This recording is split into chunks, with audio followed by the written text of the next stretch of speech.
conversation. Okay, welcome everyone. I'm Joel, and this is the weekly briefing. I am joined by my good friend, old friend, collaborator, Mr. Mitch Monson. I'm going to spotlight myself so you can say, I can say hi and say today is Thursday, April 22nd. And let me spotlight Mr. Mitch. There you are, Mitch. Please say hello, and to anyone here that doesn't know you, give us a sentence or two about yourself. So my name is Mitch Monson. I'm the SVP of brand experience at Murata Studios in Hollywood. And with COVID, actually, I'm not in Hollywood, but I'm on the west side of LA. But the type of work that I've done prior to coming to Murata and that we do at Murata is a lot of brand identity and brand extensions into both commercial work, experiential work, broadcast work, as well as we're doing a lot of new development, new technology over the past year that I've been there. So yeah, I've been friends with Joel for a long time and was really happy to have him invite me to this because we've had a lot of these conversations about pitching over the years, including when we were working together. So, and Marcel and I were just talking about this last week. So, so as we do here in the briefing, we're going to keep it pretty quick and pretty high level because we'd like to just spend about 30 minutes. But there were some conversations happening in the community this past week. People were talking about pitch decks and some best practices and some things like that. And Mitch, when you and I were chatting about this also, I thought, well, gosh, it'd be cool to have you come in and just share some of your perspective. Because I will say this, here's my setup. I remember when you and I worked together for about this 3-year run, it was really the pinnacle of my studio. And you played such a central role in upping our game in so many areas, but one of them was in how we communicated big ideas and how we sold them through and how we pitched them. And so I learned so much from you, and I've always, to this day, I'm just eternally grateful for everything that you taught me, and you've always been this generous sharer. So thank you for showing up and sharing some of your thoughts with us today. Those are fun times. That was, and I learned a lot from you guys too. That was kind of the heyday where we could actually be in a room, with clients and putting up boards, to fill the entire room with our ideas, and that was a grand time. Well, speaking of, I'm going to show an image from that at some point because it's just fun to go back to the old days and show how we presented it, how we pitched, and people will get a sense of like, wow, okay, maybe that made a big difference. So let's just kind of dive into it. And of course, as we go along, if anyone here wants to jump into the conversation, you can raise your hand, drop a chat, and we'll try and respond or drag you into it. Mitch, if I was going to just start the conversation from a 30,000 point, viewpoint, what are some of the big, trends or things that you've learned in your career that when it comes time to sit down in front of a client and say, here we go, this is what we see, or this is what's possible, or hey, we're trying to win this piece of business and here's how we approach solving the problem. Do you have some go-to principles that you go back to again and again and again in the process of pitching ideas? Yeah, it's a great question. Well, and I think some of the stuff that I prepared for you visually will kind of illustrate a little bit of that, as well. But I think, some of the really big ones have come from my time in New York, as well as my time out here in LA. But I think one of my favorites is still create a conversation, not a presentation. And I think that's something that you and I worked on as well. Also, when I've presented with Tim on things, we've looked at it in that kind of form where we're not just trying to come into the room and knock everybody over. We're really trying to make sure to build this into a conversational style and even have more than myself presenting, having a number of people active in the conversation so that this doesn't feel sterile, that it actually moves really well, but also the client gets actually engaged. And we're not waiting for them to give us questions at the end of, the presentation. We're having this conversation throughout the half hour, the hour, whatever kind of time we get from them. So that part of it, I think, is just so key. And so as you sit down and start building a plan, Like I remember when you and I built the plan for the velocity pitch, right? Which was a big rebrand. And I remember we stood back and said, let's just plan out the whole presentation of like what we're going to put up in the room at specific times. And we even talked about this narrative arc of the whole thing and how after we get these panels up, we'll then like invite feedback and conversation, and we're going to build this long, gradual narrative arc of the whole thing. Is that sort of what you're talking about? Like designing the whole discussion? Again, I don't want to say presentation, but designing the discussion to have actual points, check-in points, and soliciting input and feedback from the client. Exactly. And I think in that, what's interesting, I think now in our form of doing this stuff via Zoom, clients can't get ahead of us in the pitch, right, which is really great. And that's very unusual. I mean, how many of us have had to go, construct books and other materials that when we actually get to a presentation, people are already filing ahead on it, or maybe something gets sent prior that they've already gotten a lot of insight on already. And all of a sudden your story and your narrative is not there anymore. And so I think that with our current environment, it's actually improved in that case. And I think when you lay out that story and that and what your presentation is, you can make it more into a conversation because of that format. Well, you said something in passing there that I just want to call out, and it's this: I've gotten to the point now where I forbid, for lack of a better term, my clients from ever sending a PDF before the meeting. Maybe as a follow-up, but even that's a maybe. So that's something as well, that like controlling the pace, meaning with Zoom, I think what I hear you saying is, hey, I'm going to show you what I want to show you at the appropriate time. I'm not going to allow you to thumb through a PDF, whether it's physical or on your computer, because there's a best way to go through the conversation. So therefore you want it to feel curated and guided. Mm-hmm. Yeah. And also you can include other people from your team. So when we do a presentation, there's not just myself and producers on the call. There's the other creative directors or other designers involved. And so we definitely pass that around, including to like our EP all the time, because you need to keep that energy. You need to keep that variety happening. So I think that's, I think time and place is great because we actually have way more control of it than we did before. I like also what I'm hearing is when you pass the baton to your teammates, the client is getting this appreciation for what's it going to be like to work with these people. Exactly. Right? It's not just all about, the cool ideas coming from the really cool creative guy, right? Like, what's she like? Oh, she's the producer. Oh, it's going to be cool to work with her. Oh, what's the biz dev guy? What's his perspective? How does he think? Right.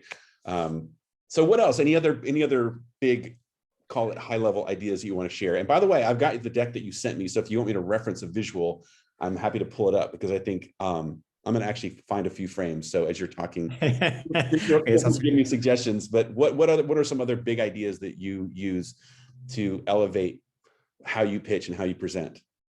Well, I think, the one thing that's really key, and you just brought it up, is actually the relationship side of it. Is like, this is all about building, a rapport, some kind of chemistry and stuff with the client. And that is just so key. And that, to me, that's actually 100% of what the presentation is, because a lot of people feel that, if you're going to win a pitch, you walk in there with the right solution. Like, that's one way you can win it. That's so rare. Like, how often, actually the funny thing, when we talk about velocity, one of the few things I can think about where we walked in with, kind of one concept and one big presentation, they bought it. But that just doesn't happen a lot of the time. And so a lot of it is based on, you might also have a prior relationship, so you can potentially win that way. But I think really the way you win it, kind of short term and long term, is with that, what you're like in the room, how you talk about your process, how you talk about your people, and obviously how you talk about the creative, because that's not just setting the stage for this particular project and trying to win this piece of work, but it's what you're going to be hopefully doing down the line of getting more opportunities with this same client, because you're setting this really great kind of foundation for like, you know what, maybe there was one frame of this other presentation that won it for a particular vendor, but for the most part, you know, I loved talking with Murata. I love their process. I love those people. We got to get them involved in something. And Mitch, that's such a key. I was going to say, you totally set up for that answer, because what I know about you is that when you spend hours before the presentations too, the night before, if you don't sleep. That's what I remember about you building those presentations. But there was always something of like a transparency of what you convey in the presentation to mean what it's like to work with the company, and the backstory is in there. And I say that because I think a lot of people want the presentation to do all the work. And they just imagine it being like, if I have the perfect presentation, they'll really, really love me and I win the job, instead of using the presentation as a gateway to understand how you understand the problem you're trying to solve, how your method of going out with solving that problem, and how you build up the solution to it. You reveal all that in the presentation. To me, I think what a lot of people are going to want to get to is, you know, what's the play-by-play? How do you actually put your presentation together? When do you start the presentation? What information do you gather? And how do you kind of edit and choose what goes in and what stays out? Yeah. Well, I think, you know, the biggest thing is, I think up until about a year ago, we would put a ton of strategy at the front end of our decks. Like that was a big thing. We really wanted to talk about big picture, really give a lot of strategic framework at the front end. And what we've kind of realized is that we've really kind of changed that organizationally in our decks, is that's a very brief component, because we've done so many check-ins with the client prior to that they already kind of know what our strategy is. They already know what our kind of North Star is. So by the time we're at that presentation now, we've really pared that back, and we, as soon as possible, get into the work, you know, and be able to get into the visuals. So we still have that on the front end of our deck, but also the stuff that, and this is a very, like, when we were at Trollback, there was a lot of this, and I was totally guilty of it too, is you get very, you know, designers really want to show design. They want to show all the intricacies. They want to show the fonts, the palettes, like all the things that to the client are very, you know, they're important, but to them, they want to get stuff that's much bigger than that. It's too minutia. So I think we've tried to take a lot of that stuff out that we feel is always a lot of fluff, or just feels like it's things that are not going to be the kind of things that our client sells up the ladder. So we've put a lot of the visual stuff and also simplified into really simple formulas of like, this plus this gets you this, you know, and in that kind of formula, that might be this color, this visual inspiration gets you these frames, and like right away they get it.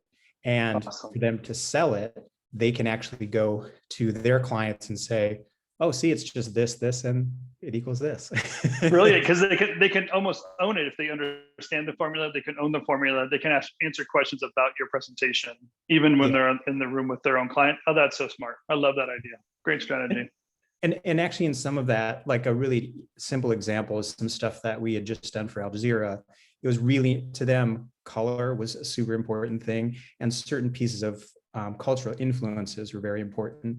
So when you can kind of show that equation of that, and maybe some other things that maybe there's a third part of that formula that actually gets you to those visuals, it's very see and say, you know? So I think, and I think in those kind of presentations, you can just see people, it just clicks.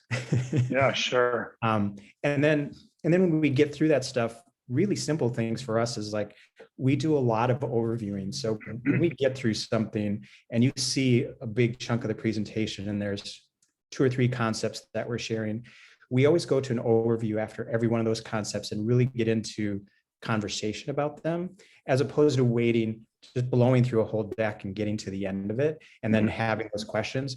We go to an overview almost after each one and really look at the landscape of what we're talking about.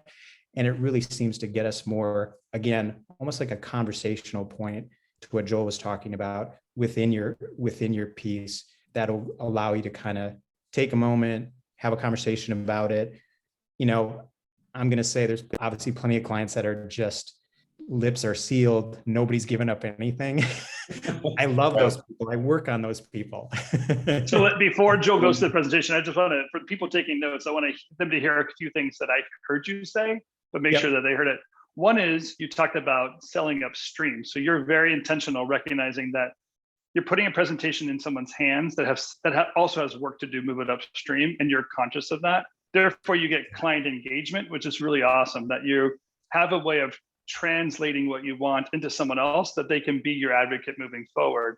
But I also heard you say early on that you do a lot of check-ins. And again, like, that's really important. You're doing a presentation and involving them even sooner than giving them the deck, and you're recognizing that collaboration even sooner. So those people taking notes, I think those are three big takeaways, that if they wrote those three things down and started considering that in their deck, their pitches, that'd be pretty awesome. What I like about that too, Tim, is the opportunity to have those check-ins not only helps you kind of bulletproof your presentation, your conversation with them, but it doesn't make this big surprise moment, because it's not the Mad Men era anymore. Like, we don't show up and say this is how great we are. Look what this is. We've hit a home run. Is like, everybody is very concerned about what that presentation is going to be like, what their bosses are going to think. And then, to your point, that next level, the next level, and the next level, that's actually going to be reviewing it. And your stuff travels, so once you've created something, it's traveling to a lot of different places. So you just want to make sure that it actually is very, very self-explanatory. And as much as you can make the client a hero of being able to hit these really key points. Smart. So Mitch, if you don't mind, I'm gonna actually go back to the archives for just a moment, because if I show this, I know what you're going to show. Yeah. Okay.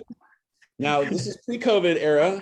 It might even have been 10 years ago. I'm just saying. But this is an example of, Mitch, when you talk about creating a conversation, this is the actual boardroom at Discovery, right? Where we were setting up to present this rebrand pitch that we were presenting. Mm-hmm. And I remember the innovation when you said, no, we're going to put up not only all these panels, but we're going to pull them out of a box one at a time, so that we're going to hand it to the people in the room and say, touch it, feel it, let's talk about it. And then we put it up on the wall, and then we go to the next, and then we go to the next. And by the time we were done, we had this. Can you see my screen? And the whole arc of this thing was just mind-blowing. And then, of course, we had that little Steve Jobs moment that I thought you were so brilliant. And you were like, you know what, let's leave them wanting more. Let's give them something tactile. So we gave them like physical manifestations, tactile representations of this brand as takeaways. So they kind of left the presentation with, oh my gosh, the Velocity bottle of whiskey, the cigar holder, the what the iPhone app might look like, all this sort of stuff. And I think it's a really good example of just sharing what it really means to be truly committed to, how can I make this a conversation that is interactive and I'm fully engaging multi-senses, the various senses of the client. So any thoughts or things you want to share there before I switch over to some of your visuals? Actually, you can go to some of those visuals, because I think I have a good example of that kind of in this form as well. Because one of, and if you just go up towards what we did for Blade for Marvel, is, with a lot of the, a lot of times it's those really simple extensions, right? Like it's not always listening exactly to what they want in the brief. It's thinking beyond that and thinking what this thing looks like in situ, and what it looks like in the real world, and what it looks as a practical thing, because that gives the client an idea of really what this will look like down the line, or being able to give them ideas that they didn't even think of.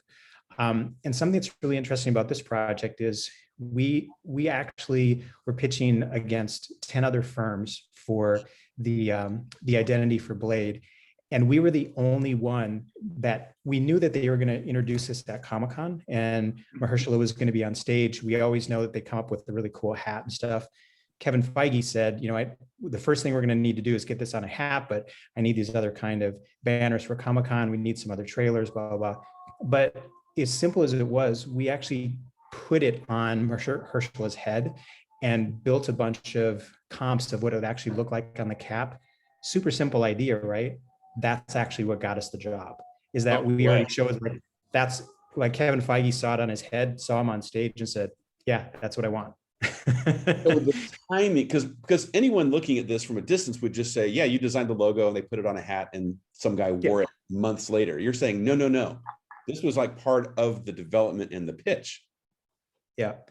And just a really simple thing. But if you go a little bit farther as well, like some of the stuff that we did for the Olympics is that, we'll do things that are related to the identity and some of the extensions of that. But then we will, and I was talking to Lauren Hartstone about this at Sibling, because she does a lot of this as well, as you start incorporating things of like, what does this thing look like in the real world? What are the possibilities? And, not only does that give the client some interesting manifestation of this that they aren't thinking of, but also it gets you additional work. Like in the case of the Olympics, we're getting commissioned to do custom posters for the IOC and for NBC because we included some of that in our deck. It wasn't something they wanted, it's nothing that they asked for, but we're just thinking a couple steps beyond of what else can they have that they're going to be able to sell up the chain and get people excited about it. Wow. That's great. That's really cool. Yeah, I'm thinking everyone here is going, oh, wait a minute. I hadn't thought about that. Like sometimes there's this thought of, I guess I should spotlight myself here. Sometimes there's the thought of, don't just give the client what they ask for, give them what you think they need or they want.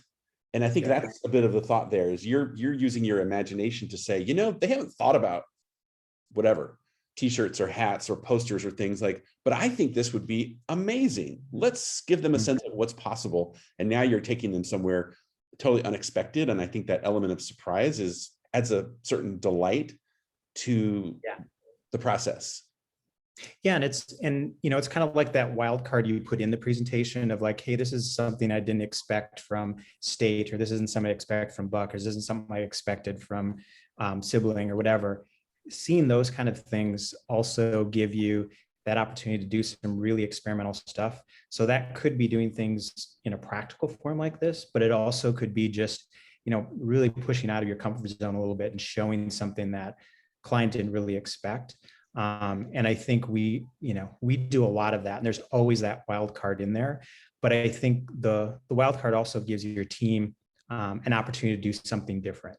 Like if they're going to get excited and they're going to get buy into this pitch, like to give them that opportunity to really go off the deep end, it can be really fantastic because, as everybody knows, like you build really strong bonds when you do pitching. Like your team, you're all in the foxhole together. To Tim's point, you're up till 2-3 in the morning, getting everything together with, your core group, and you really get to be a tight knit group after doing things like that. And to me, I know I told Joel this before, I love pitching. And I think it's one of the few chances you get to really show what you feel the solution could be and should be. And so I think being able to have that camaraderie with your team and moving on that same path is kind of the best part of the process. And did I miss any visuals you wanted to show when you were referencing the wild card? No, actually, well, no, just that kind of stuff I just think is interesting because, to your point on the bottle, that's just something out of the ordinary. Right. I think in some of the other things that I just had in there, it was just kind of showing a little bit of what, I think in the, we haven't talked about it, but I think part of actually what we try to do in this pitching process, and I know everybody else feels this way too, is how can you avoid it? Like, how can you not pitch? And how can you try to, in some way kind of derail that pitch? And I know you and I did that a lot years ago. Sure. And found ways of, how do you actually have the conversation with the client and you don't make yourself available on the date that they're talking about. And you push that date out to be the last presentation, or you push that out to find out, hey, are they really serious about me? Because if they say that's going to work for them, they obviously want us in the pitch. So some of those little games that you play with the client as far as figuring out how serious they are and what your chances are, like as much as you can kind of derail some of the standard processes of what the client goes through, can give you some clues on whether, you should be going after this or not. I'm glad you mentioned that, because there's this whole I don't know, I guess there's an art and a science, right, to pitching, but navigating the pitch, there's almost the creative side of it. What are the big ideas and how are we going to present them and communicate them effectively? Then there's almost call it the account or the business side of it, meaning how do we smoke them out and find out if we're the favorite vendor or if we're the third bid, right? Do they really want us in this? Do we really have a shot at this? Because if we get these red flags, let's get out of this as quick as we can and not waste a bunch of money. And I think, with credit to Blair Enns, who I learned a lot from years and years ago, you and I had a lot of fun sort of taking that further and saying, let's make sure that we know the clients really want us. We're in this not as the third bid. We think we're the leader. We have a real shot at winning this. And that way we know they're really engaged in the process. They're going to listen to us. We're going to have a really meaningful conversation. Yeah, and I think, and there's a lot of great points that Blair makes, and I think everybody's familiar with that book and has found a lot of great guidance in there. I think the one thing, the reality of it is pitching is never going to go away. It's always, unfortunately, with big companies and big organizations, there's always going to be a component of that people are going to request they get 3 to 5 people and companies involved. And I just think that's the reality of things. So you're never going to break that. But I think the goal is what we were talking about before, is you want to build that relationship, that chemistry with the client and some of those early wins, because obviously the big goal for all of us is to get those direct award projects. So, I mean, the more you can do that and the more you can build that relationship, the less likely, especially if it's a massive rebrand process or it's something that's very complex, those are not going to go out to pitch as much because they really need a partner. They need somebody that can go deep on this and really solve it for them. So it's much riskier to pitch on things like that compared to show packaging or title design or something like that. So Mitch, let me, being really practical with that idea, do you have criteria of when you do like a big pitch, a longer version, or recognize like, let's not put a lot of resources into it, we can kind of cut down this pitch into just a short deck? Are there any practical tools and methods you do when you're deciding? Well, I think, and we're all guilty of 200-page decks. So I think, we all kind of start there as far as seeing a lot of, trying to show as much as possible to get the idea across. But I think for the most part, I think we're always trying to get shorter all the time and more refined and more focused all the time. So we're trying not to do that kind of process anymore. We're really taking, like I said, we're talking about strategy before the presentation so we can kind of make that a smaller component of the deck. We're only doing key visuals. In some cases, we're doing like one of the other secret weapons is doing mood reels. And obviously a mood reel can actually save you from doing a lot of style frames as well. Yeah. So sometimes we're doing more mood reel, less style frames. So we can also compress that and give people something to look at that is in motion and is something they can share around, the company to get people excited about it. And I think, to me, that was always the secret weapon at Trollback. Like that was the first thing I learned is when they got that BBC project and they were the first American company to ever get something from the BBC like that on branding. When you saw that mood reel, I wanted to work with Trollback. Like it was so much energy. It was so well thought through. And so I think, we always go for motion if we can.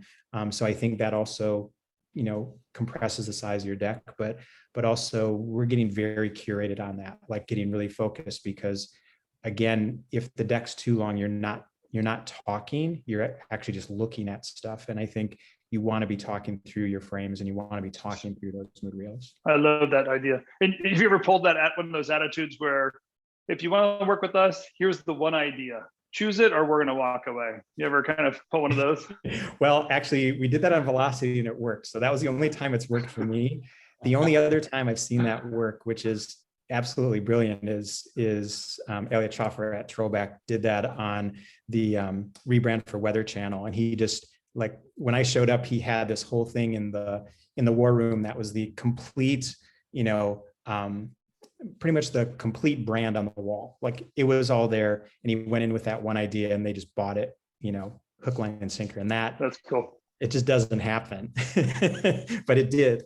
Not often. And well, we're at the 30-minute mark. Cool. Time is flying because we're having fun here. But we should adjourn because I know people just slot out 30 minutes for this. We didn't get to any questions and chats though. So maybe, Mitch, would you be willing to maybe come back in a few weeks after people have processed some of this and had some conversations about it? Because something tells me people are like, ooh, I never thought of that. And they're going to be processing this in their next presentation, that's coming up. So I'm sure people have questions and comments they would love to dive deeper with you in the future. That'd be great. Well, and plus it'd be nice to hear from other people as far as some of their process, because I think we're always doing that. We're also sharing with other creatives and other, people in our space as far as like, what can we do different? How do you do it? Because everybody's style is so unique to them. So there's no magic formula. Yeah. Well, look, for everyone here, give Mitch a huge, heartfelt thank you. Give him a shout out. And Mitch, if people want to connect with you, what's the best way for them to find you? I will put my email address in the chat here. Oh, look at you. Good. Yep. Thanks, Mitch. Yeah, thank you guys so much. It's always good to see you. You too. And Yes. Thanks for including me, and hopefully people got something out of that. Yeah, I have a feeling there should be a follow-up. I can already see a couple of great questions here. And I'm with you. Maybe it would be interesting to have a panel of people discussing their different pitches, techniques, what they're doing virtually. There might be more of an open forum for this coming up soon. Cool. Sounds great. Mitch, thank you so much. Tim, thank you as well. And thanks to everyone for being here, for joining the conversation. We'll see you in the community. Let's keep the conversation going. And hopefully, Mitch, we'll see you back again soon. Sounds great. Thank you, guys. Thanks, everyone. Guys. Appreciate it. Bye.